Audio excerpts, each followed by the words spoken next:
So doon nga pala mga idol yung blazing na dumating sa atin ngayon. Pupunta natin.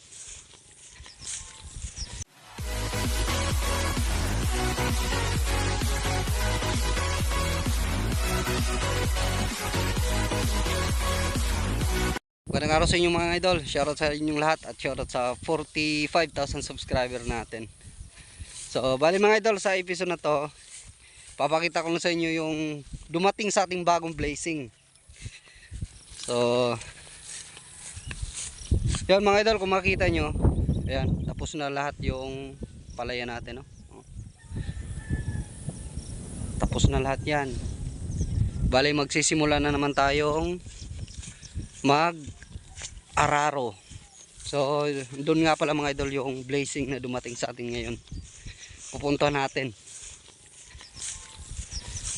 Mag-araro na naman tayo.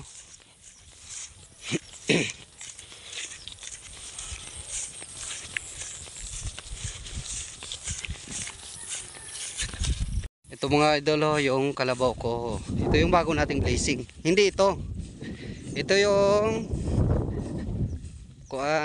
kalabaw ko.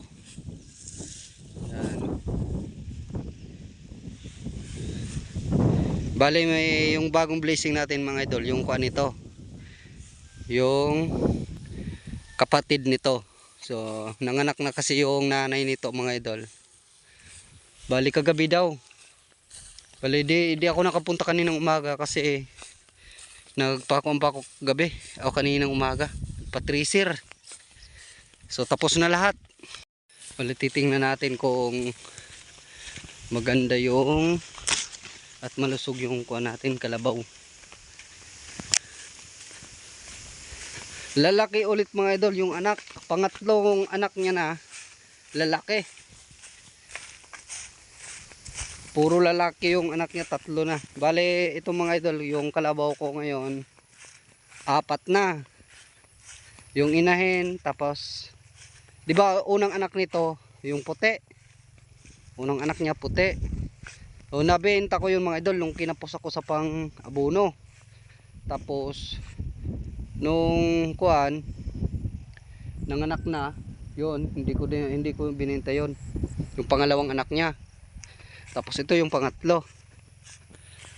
Pero 4 na yung kalabaw ko kasi nakabili din ako ng isa. Bali 4 na yung kalabaw ko. Ito na. Dito na pala mga idol.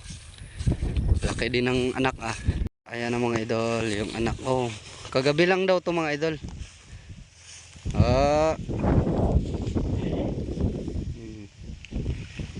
Ayan, pinoprotektahan ng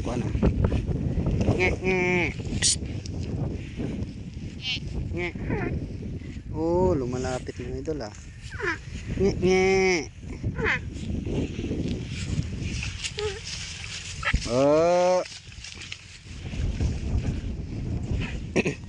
Tingnan nyo, kapapanganak lang yan. Kagabi lang yan. Lalaki daw to eh. So nge.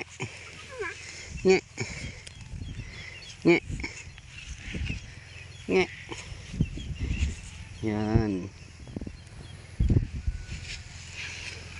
Yan mga idol, lalaki yan oh.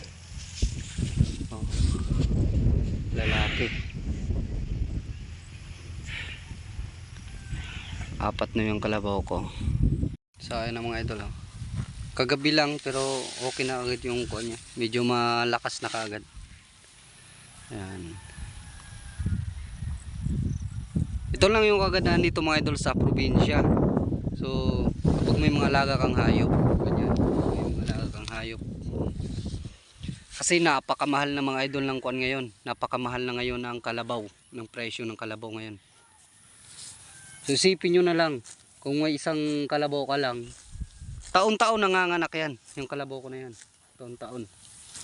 Isipin nyo, dati isa lang siya, ngayon 4 na yung kalabaw ko. So bale yung una kong kalabaw na unang anak nito, nabenta ko pero nabawi ko yun mga idol, nabawi ko din.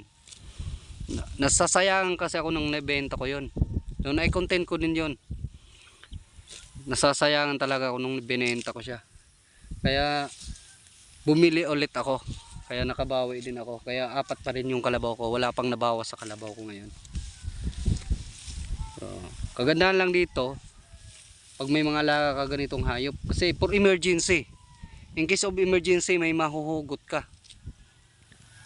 Kung kagaya nito, kung kaya gaya ng first cropping, kung failure ka first cropping.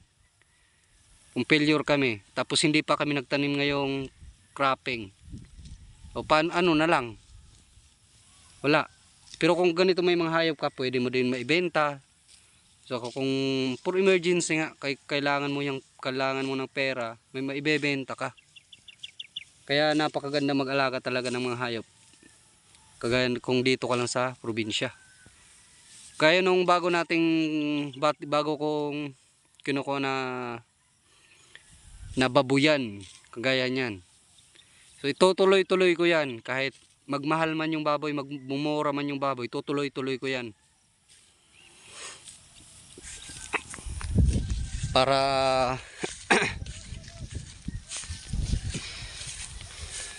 may mahugot tayo. Kung walang-wala talaga tayo, may mahuhugot tayo. Oh, ayan. Bale ito mga idol, tatlong lalaki din yung kalabaw ko na. 3 lalaki. Palalakihin ko lang yan mga idol, palalakihin. Tapos pag malaki na siya, pwede nating i-barter sa babae. O kaya, pag kuha na talaga, pag turo na o barako na siya, pwede nating, kasi mahal na yung barako. Pag barako nung kalabaw na to, pag ganito, mga 5 years o 4 years, kaya mong mabenta yan ng mga 80,000 sa presyo ngayon. Isipin mo 5 years, mas magmamahal pa yan, magmamahal pa.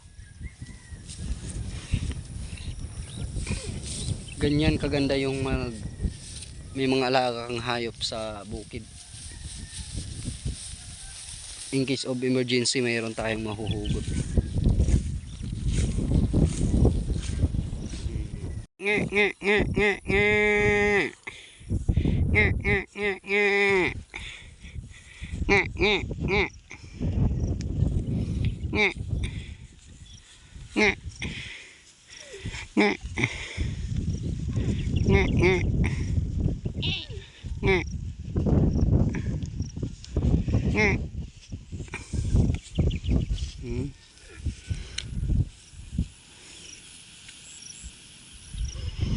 Kagandahan lang sa kalabaw na to mga idol.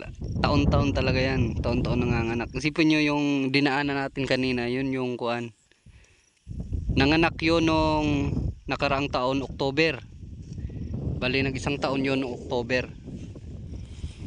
Mahigit isang taon na yun. So may kapatid na. Ito na yung kapatid. Kuha na yung kalabaw natin, 4.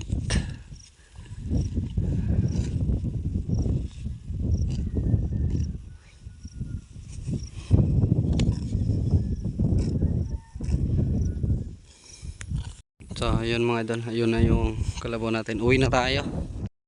So ayun mga idol, hanggang dito na lang muna yung video ko. Thank you sa panonood. Shoutout na lang sa inyong lahat mga idol.